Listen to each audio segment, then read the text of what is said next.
Ottawa, and it's a nice sunny day. Anyways, I think we're going to manage okay. I think we'll manage all right. If you can hear me okay, we're all right. The countryside is relatively flat, so we won't have any interference with, like hills and mountains, that kind of thing. But we should be okay. Can you hear me all right? Yes, Maharaj, I can hear you. Yes, Maharaj. Everybody. Okay. Okay, super wonderful. Okay, then let's see. I guess it's time to get started.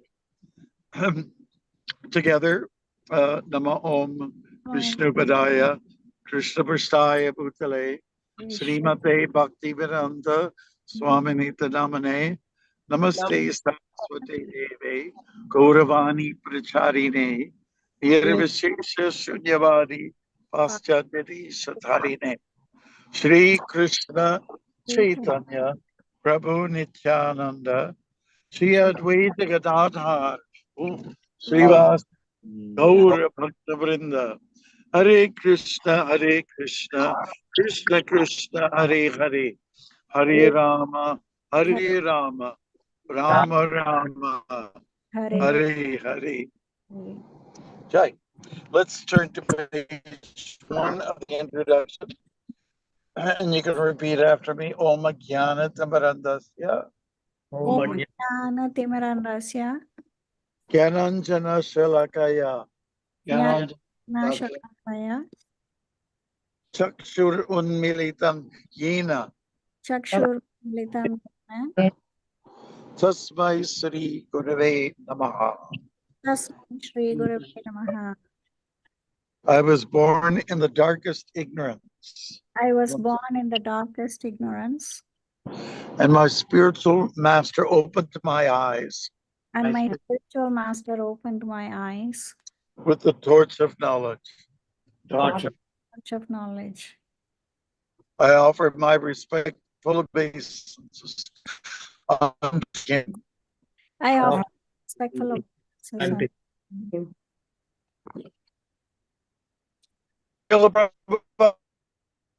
Ki Jai.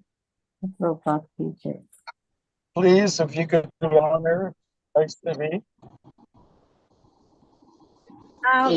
We will be doing 17.15 today.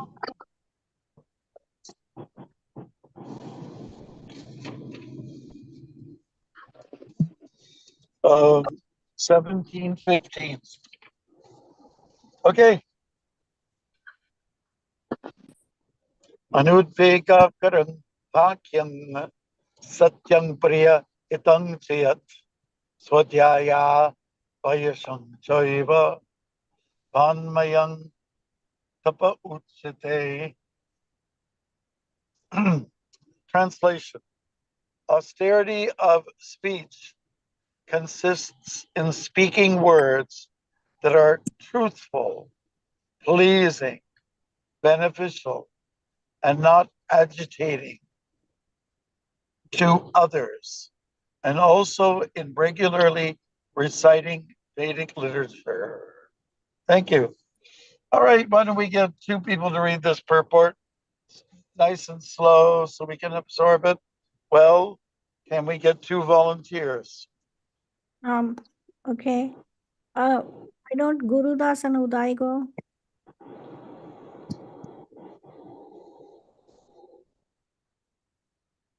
Okay.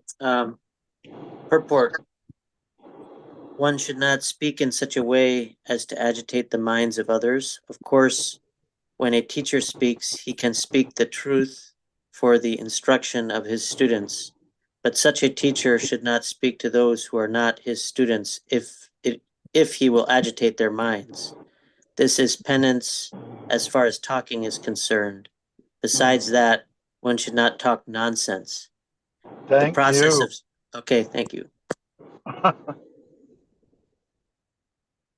The process of speaking in spiritual circles is to say something upheld by the scriptures. One should at once quote from scriptural authority to back up what he is saying.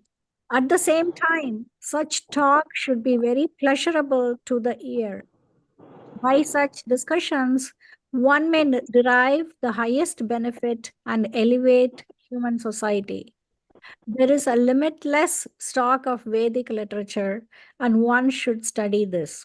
This is called penance of speech. Very good.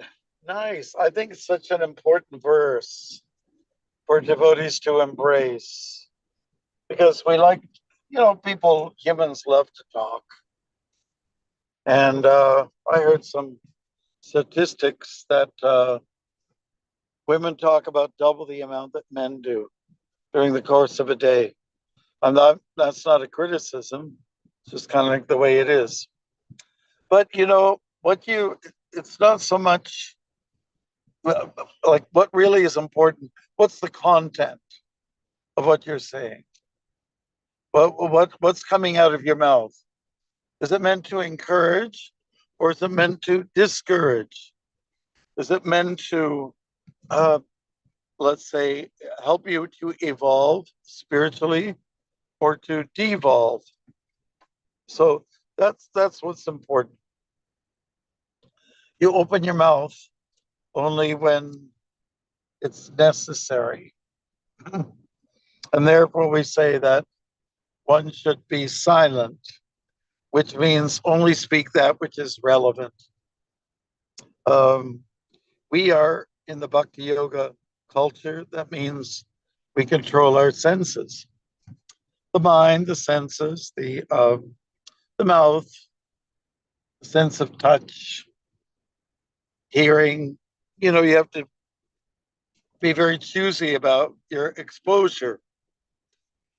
So when it comes to the use of the tongue, Sharira Vijajal, Jotendriya Jiva Pale Vishaya Sagare, Paramajit Jivayati. You know the rest. So the senses are out of control, especially the jiva, the tongue, tends to go in all directions. And one must try to control it. And the best way is through prasadam and speaking truthful things, speaking of Krishna, his Leela, speaking positively. There's enough negativity going on in our lives already. We don't need to compound it. In Kali Yuga, people really are loose tongues and they love to gossip. They love to say negative things. They love to lie and tell untruths. There's nothing stronger to be gained than speaking the truth.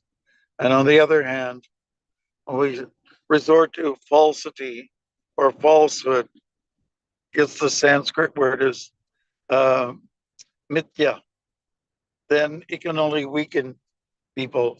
It's the kind of thing that starts wars and puts people into great difficulty. I like the way it's said here, speak beneficially and do not try to agitate others. So whatever might be going on in your mind, it's one thing.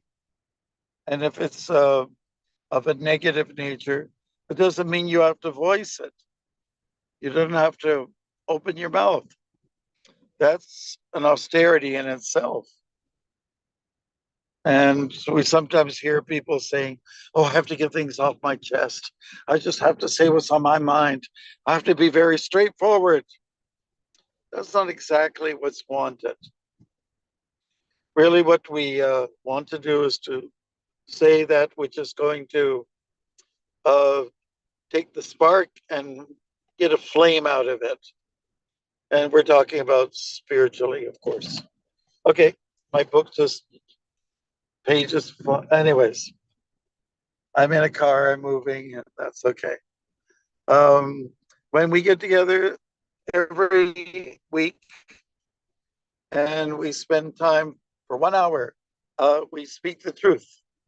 And I think probably you all of you who are contributing feel good about it. You feel relieved. You feel you're maybe getting somewhere where getting the most out of the use of our lips. And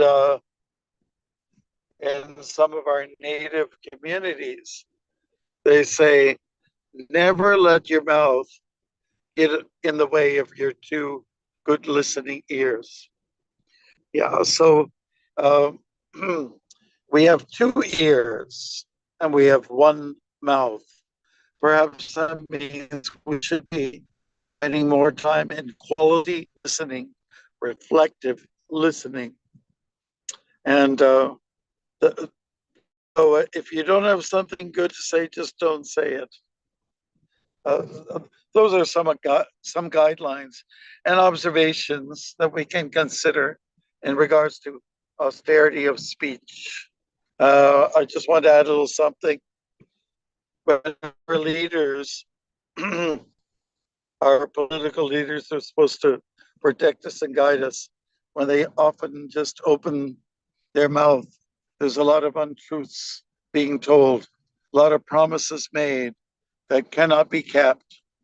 So this is like a violation of sorts of our, human, let's say, benefits. Yeah. So just for starters, I mentioned a few things there. Perhaps some of you have some comments and some questions. It's an interesting topic, no doubt. Hare Krishna. Haribol there, Bhakti Alex. Yes, Hare Krishna We're on our Maharaj. way. We're on our way to see you. We can't wait to see you. Are you want to give the good news to everybody? You can do it if you want. You want to tell something truthful? Well, I have the great fortune to be taking initiation from Maharaj in a couple of days, so Haribol. Haribol. Everyone wishes you well. Congratulations. And yes. Congratulations, Hasn't happened yet, Hare but Krishna, Hare Bo. yeah, so just keep on the straight and narrow, Alex. Everything will be okay. But from now on until the said time, if I hear you speaking foully, I'm going to have consequences. Well, I just want to say that personally, I get very disgusted when I hear bad language. And I was told recently by someone that the English language has, there's some dirty words, but it's very limited. In many other languages, there's much more colorful words. So whether you have a big vocabulary of curse words or not, cursing is just not the way to go. And when I hear the F word, I always cringe. I said, why does it have to be taken, that act that they're talking about, in such a bad light? It's too bad that the world tends to go that way. And when I was a kid growing up, there's a lot more censorship, and that's almost removed. There's lack of control of the tongue. Haribol. Okay, so go ahead. Anyone, put up your hand. Yes, I had a question, Maharaj. Okay. So in the verse here, it says that we should speak words that are truthful and also not agitating. So what happens if the truth sometimes Is can be agitating. agitating? Yes. Well, I think what I would comment on that is that the truth hurts. We've all heard that before. But what should it compel us to do is to go for correction. On the other hand, if words that are spoken that are not truthful, it does not encourage a resolve. So usually when people speak the truth, they do it with heart, and it's to help someone to progress and helps in the corrective process. But it's done out of love, like, isn't it? Out of good intent. But then there are some people that are just foul mouthed and they just love cussing and cursing. And they're just in a lower mode. They have no intent to improve the conditions around them. They're quite stuck in an atmosphere of condemnation, and I think that's really the difference here.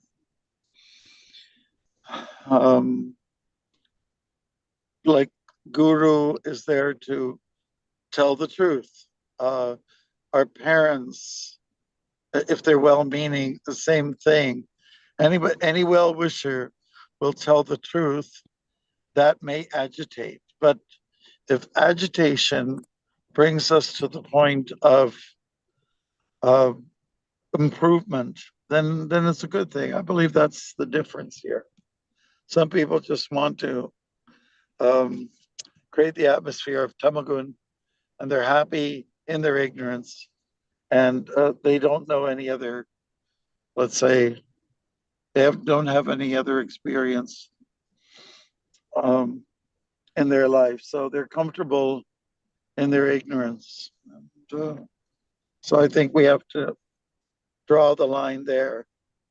He made say something that's agitating, but do keep in mind to try to be as diplomatic as possible. But sometimes we have to, you know, throw the bomb out there and put our foot down when we're in a position to do so in order to resolve problems. And it's not always a good idea to hide from the truth. Help your fellow human being, especially if they're able to, they have a little bit of a humble ear. So just always you have to look at what is the intent, but do consider time, place, and circumstance for sure. That we're not always so good at. We want to correct. That there's a problem sometimes with being a control freak. I know what's right. I'm going to tell this person he's in the wrong, and it doesn't matter what time of day or the circumstance. I'm just going to get it out because I know I'm right. So maybe we can just tweak the art of, let's say, expressing reality. I think it is an art, something that Vaishnavas should try to cultivate for sure. In the name of being straightforward, a lot of people tend to hurt others, and it's the best thing. If you want to try to correct someone, tell the truth. Are you in a position where you may hear the truth, or is it like a one-way street? Do you want to just volley data out there and feel good about yelling at somebody? No. Okay. Does that make any sense to you, Alex? Yes, that makes a lot of sense, Maharaj. The two things that stood out to me you said was intention, the intention that matters, and then Yeah. also position. You have Right. the position really, because you have to have reached a certain level of purity, like you said, a certain level of like humility yourself to receive the position where you have the service to help others. Otherwise, it can just be boosting your own false prestige, thinking I know what's right and you're wrong, right? Yeah, it becomes an ego game, and sometimes it's difficult with peers to speak the truth to a friend. sometimes it can be very, let's say, congenial. It really depends on the relationship. But do take it, exercise it with great care. And just like in the third canto of the Bhagavatam, we're hearing about King Prachinabarishat. And Narada Muni is seeing that this king is really in trouble. The story of King Puranjan, but you may be familiar with the allegory. So Narada Muni, who is such an expert teacher and corrector, he's being very, very, let's say, diplomatic and in telling the story to someone that needs to hear the truth. And he does it by telling metaphor or allegory. So it comes across as something that's a little easier to swallow. So he's being very tactful, right? I think mature people are always tactful in what they want to do or say. And tact means you're expert at balancing desha, kala, and patra. Desha means place, kala, time, and patra means circumstance. You have to give real serious consideration to that as Vaishnavas. I'm so glad you brought that up. Intent should always be good.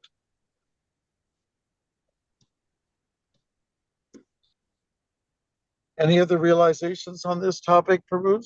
Maharaj, I have a question. Sure, you always do. In this practice of austerity of speech, when Yes.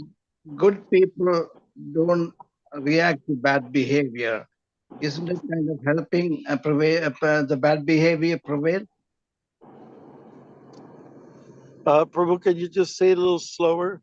It's a little bit because I'm in a moving car.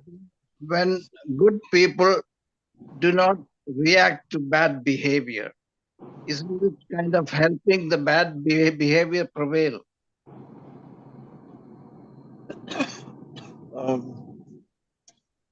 Maybe somebody has to type that out. I can repeat it again. Try again. Sorry about that. If good people do not react to bad behavior, isn't it like helping the bad behavior prevail? Oh, I see. Like if you're just a bystander and you let the bad behavior go on and you're silent about it, that's your point? Yes, exactly. Yeah, that's not a good thing, you know. I mean, let's say you're a Brahminical person, you're mature, you're respected for that. Yeah, you better just put your foot down. You better say something. Otherwise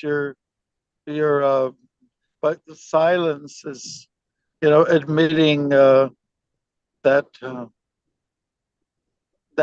wrongdoing is right, or someone's things.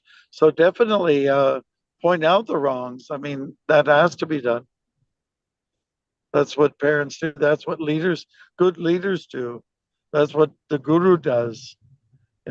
Trying to, try to make the situation improve. Yeah. Otherwise, you're most likely to get some karma for not speaking out. You can't just be a bystander. I remember it was some years ago in LA. What was his name? Rodney King. And someone videoed, an officer beating him mercilessly. It was kind of a racial issue. And there's instances like that. People have seen wrongs and they don't want to say something. They don't want to get involved. And that is inviting bad karma. Sometimes the atmosphere, politically or socially, is such that people are always silenced and they can't say anything. Like during the times of Nazi occupation, what could you do? You're a slave, or you're you're held in a concentration camp. There's not much you could say a lot of times, for sure. That brings to mind the thought of when the Pandavas did not voice much at all when Draupadi was being dishonored. I think perhaps that doubt has arisen in the minds of some of you, Prabhus, when you heard the story. Yes. Well, the Pandavas were technically sold out to, they had become slaves. They didn't have a voice. Of course, someone should have had said something in the beginning. Yudhishthir had volunteered to subject himself to the gambling with the rolling of the dice. And somebody might criticize him for encouraging that. Generally, when a Kshatriya is challenged, he cannot refuse. The sort of underhanded dealings in that Leela was that Duryodhana, had he thrown dice himself, might have been a sort of equal match, but there was a imbalance of power when Shakuni came in, and he was a master at the game. So that left Yudhishthir in a sort of a vulnerable situation. So the Pandavas were left into a situation, didn't say anything, but I guess in some circumstances, you could say, slave or not, you stand up for your rights and you fight for your wife, whatever. So that Draupadi raised the objection. Why didn't you say anything? None of you? There's not a peep out of any of you, my husbands? She challenged them. And it was very shameful in many ways. And then on top of that, Bhishma, whom everyone adores, and Drona, they also were not in a situation to defend or say much at all. Yeah. Somebody in the greater picture, you might say that, well, Krishna had orchestrated this drama, and he wanted it to happen, that the Pandavas would be put into exile, and that's not always a bad thing. They were weakened, but they were put into a weakened situation in order to get strong.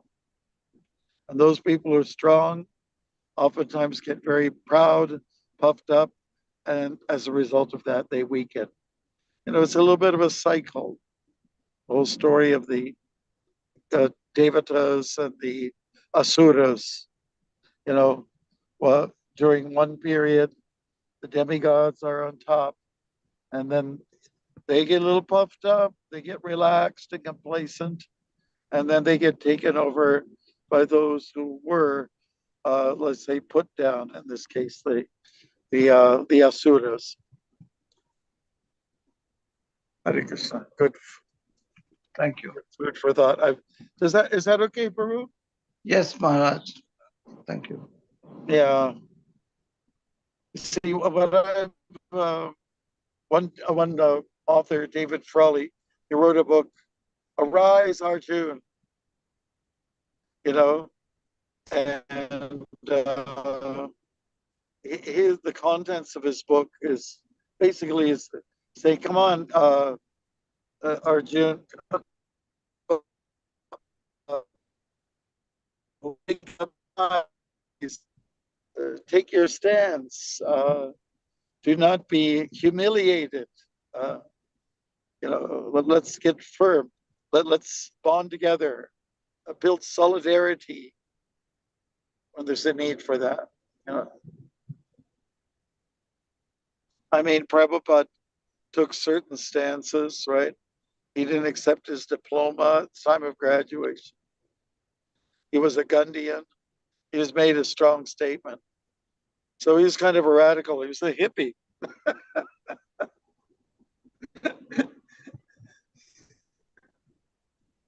So, anyways, speak when you have to, when you need to. It's again like a fine art.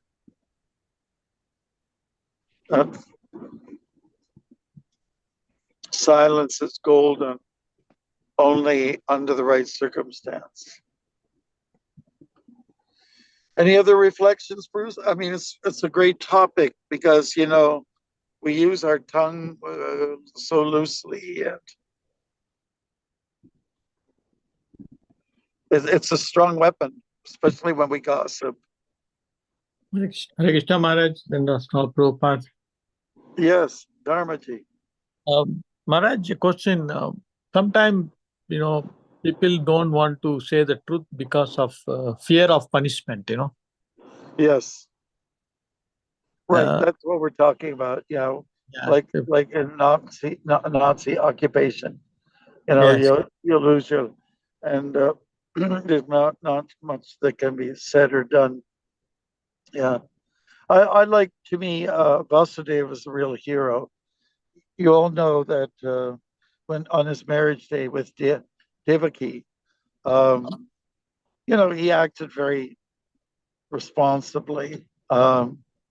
When Kamsa was trying to lower the sword on the neck of his sister, you know, Vasudeva acted just very naturally in the defensive, and you know, he used words, he used logic. Then he had to make a proposal. He didn't get a sword out. I don't know if he had one, but in order to combat, but he was quite effective. You know, so if we can reason, you know, try to avoid problems through just talk things over, which people oftentimes prefer not to do for some reason or another, shows weakness. If you can talk people out of doing the wrong things, that's always the best. Yeah. Thank you, Maharaj. I told you this story before, right? I won't forget it. It's one of the most prominent things that when I walked across America, and I was in Toledo, and I was walking on a bridge over the interstate highway, and I was at one end of the bridge, and at the other end of the bridge were two African American young guys, and you know, we were coming closer. We met at the middle, and they were eating popcorn. I remember that. And one of them was saying, "Hey man, are you a monk?" I said, "Well, yes, I am." Say, "Can you teach us how to fat? You know, how to, you know, do martial arts?" I said, "Well, some of my friends are martial artists, but I've chosen the softer path. We follow an order called Bhakti, and it is the more graceful approach to life.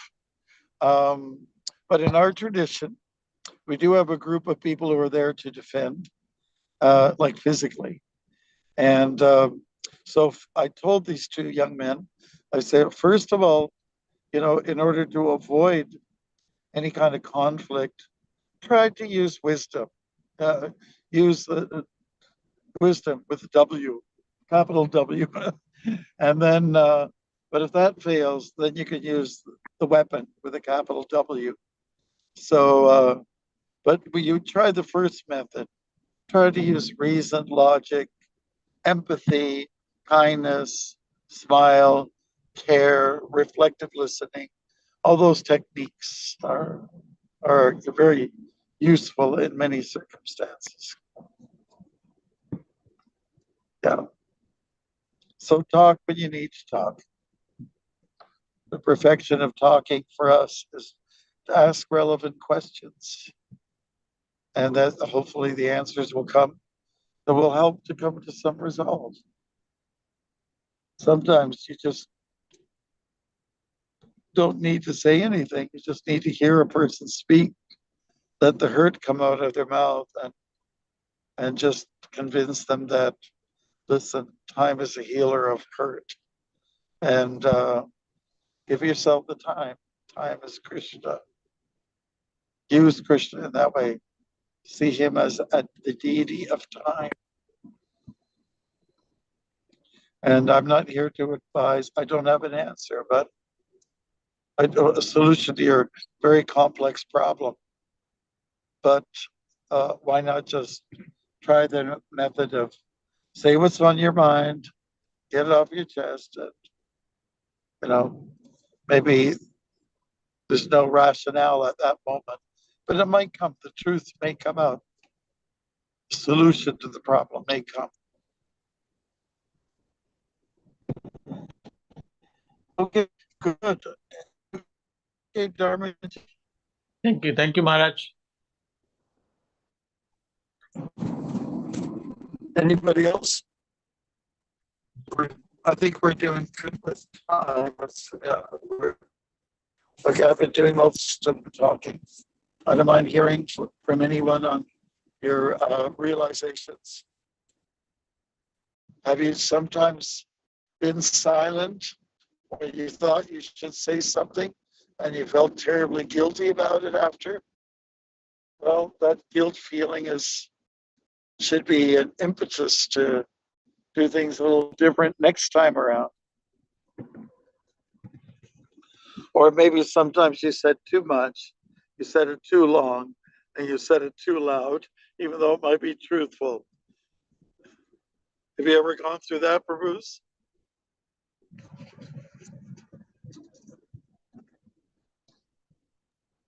Like even today, I was on the phone, and someone was saying, "Maharaj, these are the points I want to make," and and then he said it the second time. He was on his third round. I heard you the first time.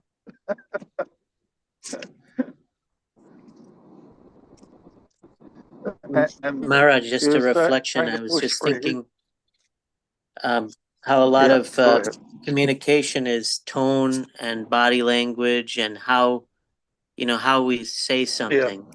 And like along the lines of what you said earlier about it being an art, and I mean, oftentimes, you can say the same thing in a very pleasant way, or you can say it in a very unpleasant way. And the way it's communicated it comes across totally different. Absolutely. Thank you for bringing that up. And, the one advantage to being in person when you're communicating is that you're going to be a little bit more sensitive about your tonation.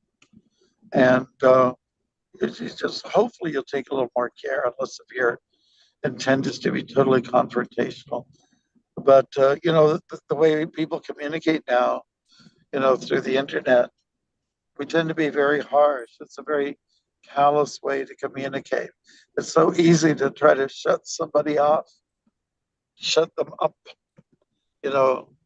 through the blunt method of just sending a message out there. And then worse still, to instead of keeping it confidential, send it out to the whole world. That will anger people even more. Can't we just keep this between us? Can't we just, so our so-called advanced civilization is making it very difficult for us to communicate, although we pride ourselves in these different levels of, being able to send a message out there from one corner of the world to the next. Yeah. So again, the fine art, which you brought up, yeah, let's cultivate it. Let's work on it. Like some devotees, I believe, they should take some courses in counseling and learn how to deal with people and kind of receive their problems, and maybe and then if you can offer some help, great. But a lot of people have specialized in these areas, psychology and human behavior. They're a great asset. Like if Brahminical people, especially second initiated devotees in particular, should be very good at being sensitive to people's needs.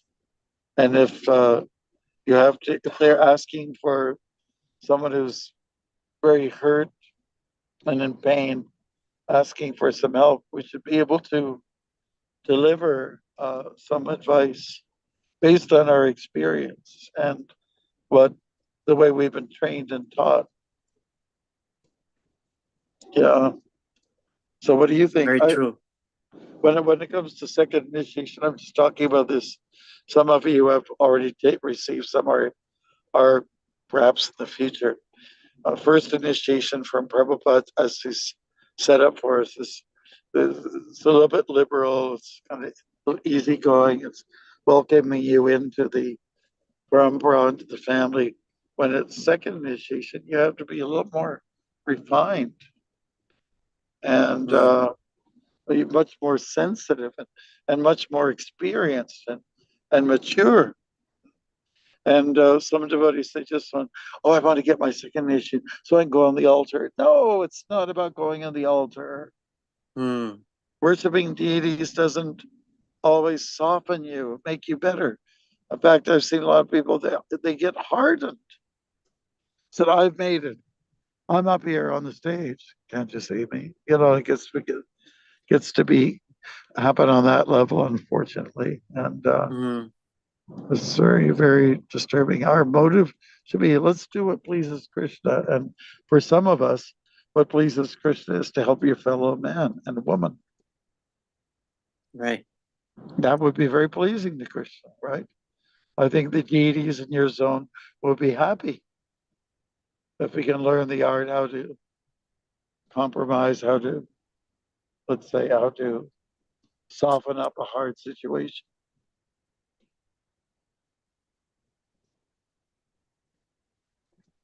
Yeah, so doctors and lawyers. I'm talking to a lawyer, right?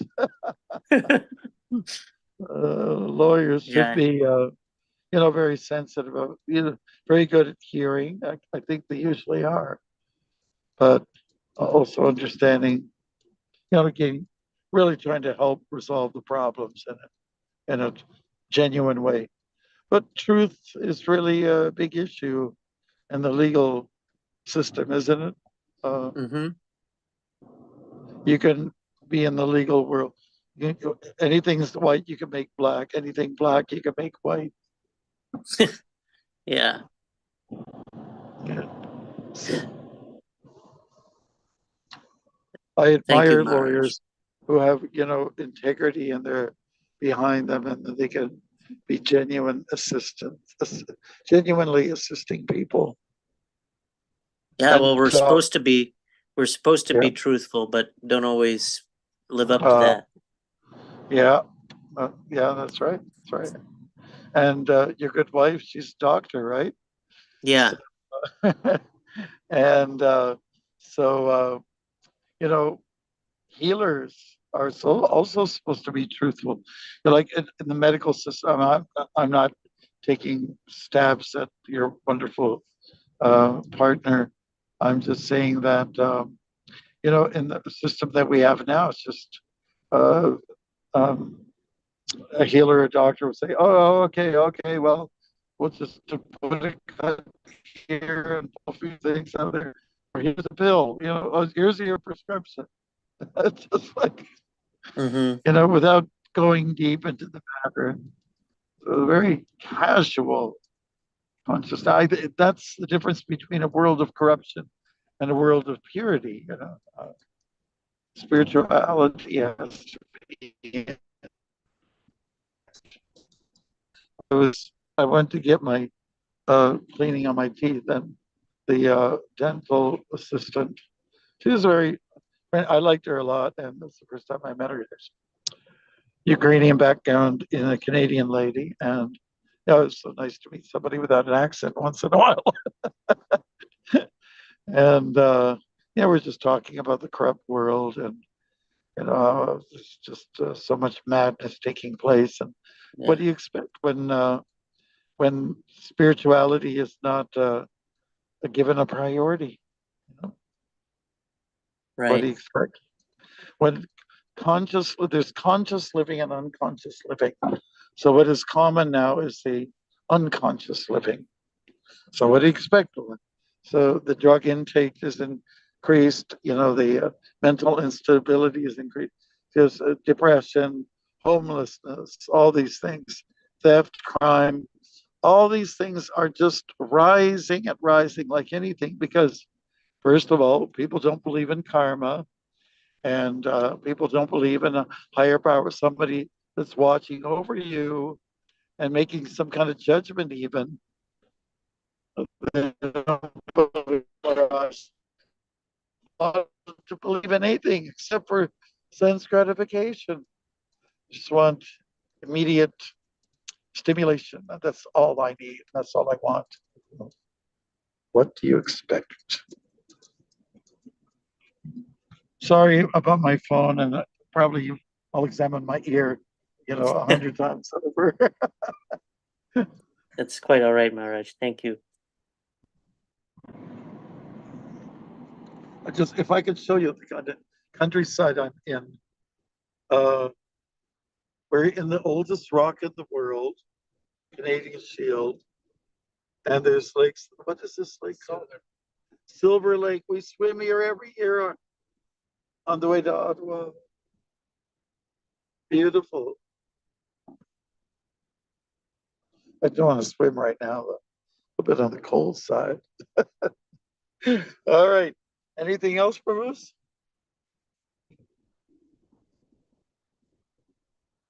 Hare Krishna Maharaj. Hare Yeah. Krishna Maharaj. Yes.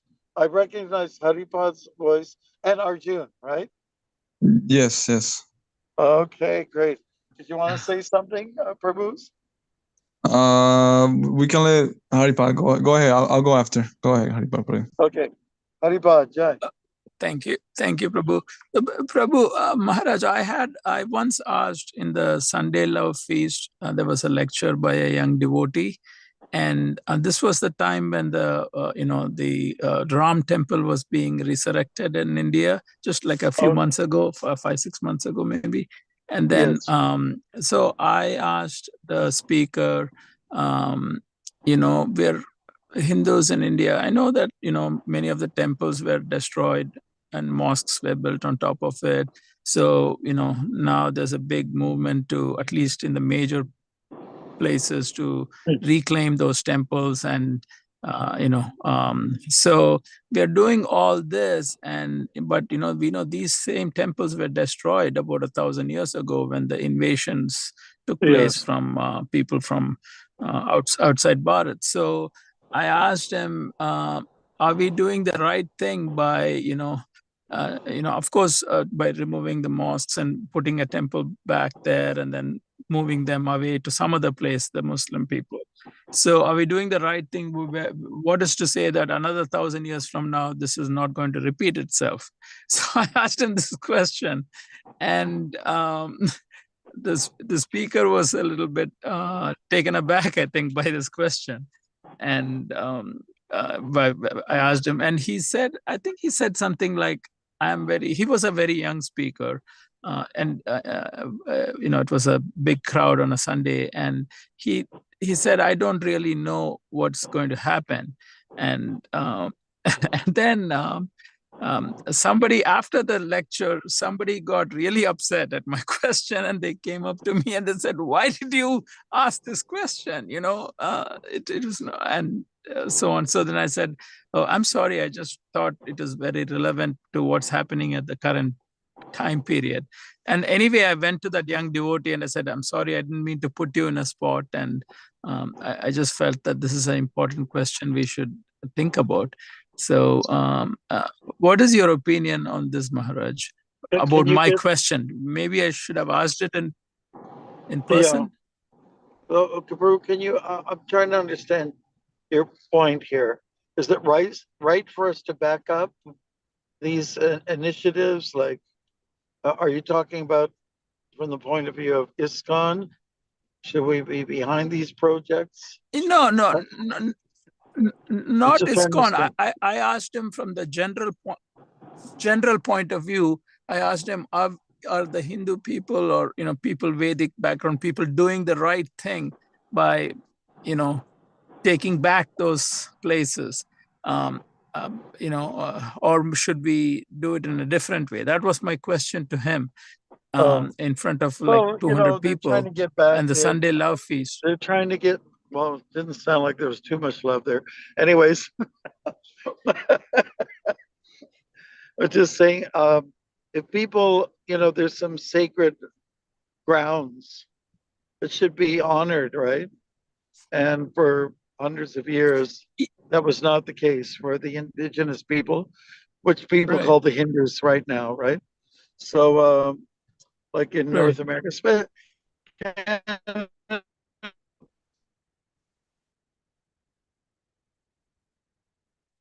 I will say that the thing he did do that was good, like when he got into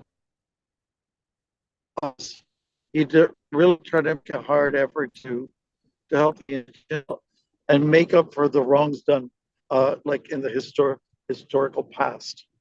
So, we all know that in North America, Canada, and the U.S., our indigenous people were really done in. They were really abused when Europeans first came. They were helped by the native folks, and then we turn our backs on them. Just cheat them and take their land, and then separate their kids, put them in, what they called schools, which were really more like prisons. Shouldn't we make up for it somehow? So, Okay. all that what the Hindu community is doing is trying to regain some of their sacred places, which mean a lot to them, and which boosts their bhakti. What's wrong with that, Yeah. And then there was always a good deal behind it. We'll help you build a mosque, nearby, but we just want our home back, the place that means everything to us. I'm totally behind those initiatives, and I think ISKCON should be supportive in some way. We just need to make sure we don't get too carried away with such endeavors and get too hot under the collar, and just try to be smooth in the operation. So that yogi there who's doing all those things with the support of the current government, I think it's pretty remarkable. I'm almost shocked, when I hear about these things going on. So, for a young person who's sitting on a high chair, who says, "I don't know enough about it. I want to be honest." So that's good. So, he wasn't prepared for such a complicated question. But the fact that he said, I just want to be honest, I don't know. That's good. That's great. That's a good quality to have as a kind of rabbinical person. Those are my comments. Yes, Maharaj. Thank you. Anybody else? So I was gonna say, Maharaj, that sometimes you like you want to say the truth, but sometimes it's like people don't understand that that's the truth because they have heard somebody else saying this, like the total opposite of it, and then when you say something, they think you're crazy. Or if you say the truth, it might offend somebody because they are overly sensitive. And I get it. You should speak like in a very humane manner. And sometimes, like I was talking to a friend the other day, and he was going on and on about what was going on in Spain. But I was like, and I said, I understand what you're saying. And I was really calm, and I told him, but you're living in America. Like, what can you do for Spain? Like, you can't even do. Well, you can tell the truth, and see, the ultimate truth is you don't always have to deal with the immediate situation. Why don't we just start really hammering out the strong message listen, we're not these bodies. Almost every problem on planet Earth arises from the misidentification of the self. All territorial issues, all racial issues, and other forms of crises oftentimes arise from the fact that you think you're the body. You think you're a man, you think you're a woman, or somewhere in between. Why don't we just get it right? I'm Brahman, I'm spirit, I'm not this body. That's truth.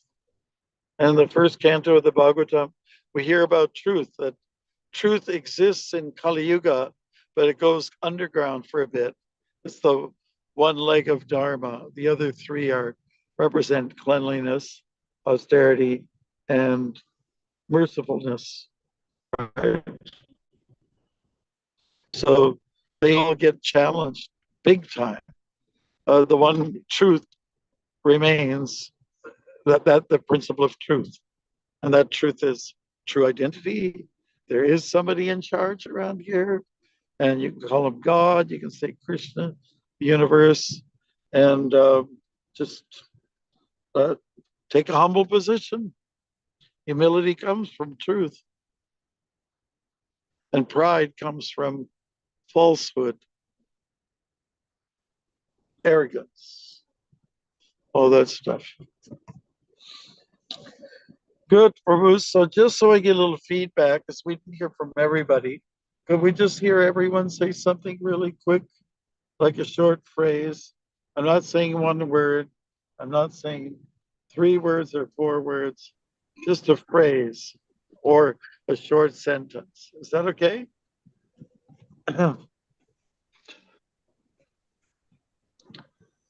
Vaishnavi, are you ready? Yes, Do your Maharaj. job. Yes. So Anantasesha Prabhu, your mic is on.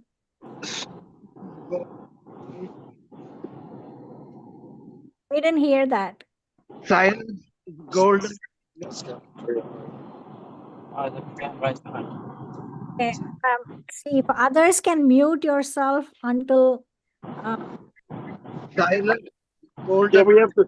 I'm just saying we have to move fast on this, okay? Like, just everyone say your message, what you got out of this today, Okay. and just move on, okay? he No said base, no Hare Krishnas. Sorry to say, just get He said- out. he said silence is golden. So okay, who's next? Arjuna? Be truthful for Krishna. Thank you. Alex? What Alex? It's the intention and position that matters. Uh-huh. Nice, you brought that up. Thank you. Beautiful. Chaitanya Charan, are you able to say something or you're driving? Oh, who's that? Chaitanya Charan, okay. Gai Gaura Prabhu? Hare Krishna, Prabhu. Hare Krishna. Haribol, go ahead and say what's on your mind. Be truthful. The best training for the mind. Best training for the mind is controlling the speech. Yeah. Is that what you're saying? Good. Very good. Very good. Tribhuvaneshwari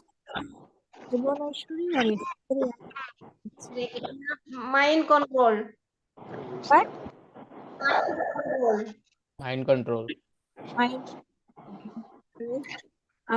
Gurudas? For the week. Be truthful and pleasant in your speech. Yes, beautiful. Said positively, yeah. Haripal Prabhu? By such discussion, one must gain benefit and elevate human consciousness. Only say those things. Manasi Ganga? Nice. Manasi Ganga? Speech should be positive and truthful.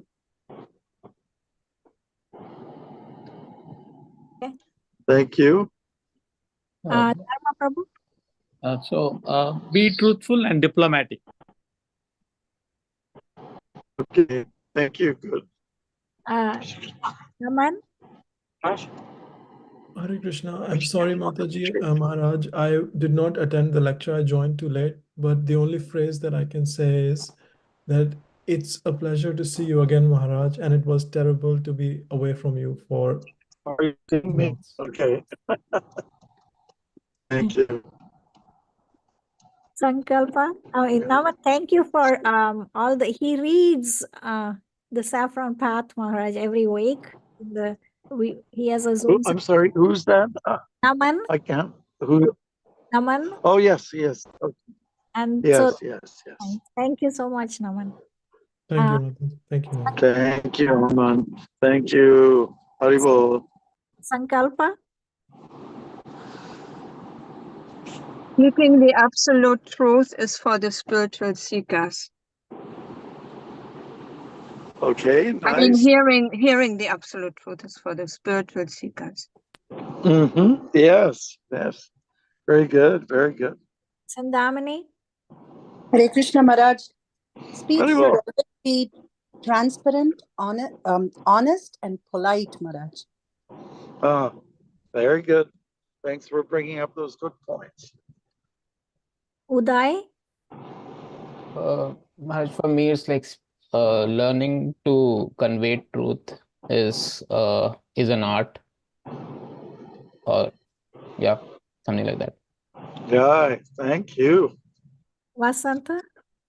Hare Krishna Maharaj. I think unwavering faith in Bhagavan and karma helps you speak the truth even if the world is against you. Good. Nice. So, yeah, well, I think everyone. Oh, Chaitanya Well, Chara. we've got Nityananda, the person who's Oh, yes. driving my car. Yes, yes. How do I change this? Go ahead. Be careful what you speak, just like when you're careful while driving on highway. Okay. Thank you. Coming from realization. Chaitanya Charan, are you able to say something now? Are you driving?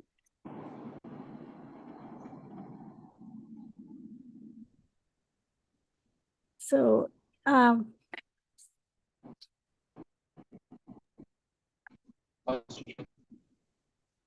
yeah, that is all, Maharaj. We exhausted everyone. Okay, well, thank you, Bruce. It was a nice topic. I really enjoyed it myself. And thank you. And we'll try to do our best to get on board for next week, All right. Thank you. Maharaj, are we seeing you tomorrow morning for Mangalarti? Thank you, Maharaj. Hare Yes, we Krishna. should be there for Mangalarti Thank you. tomorrow. Yes. Thank you, everyone. Jai. Jai. Vanchakalpatarubhya Sakaribhya Vaishnavebhyo Namo. Hare Krishna. Hare Krishna. Thank you, Maharaj. Thank you, Maharaj. Maharaj.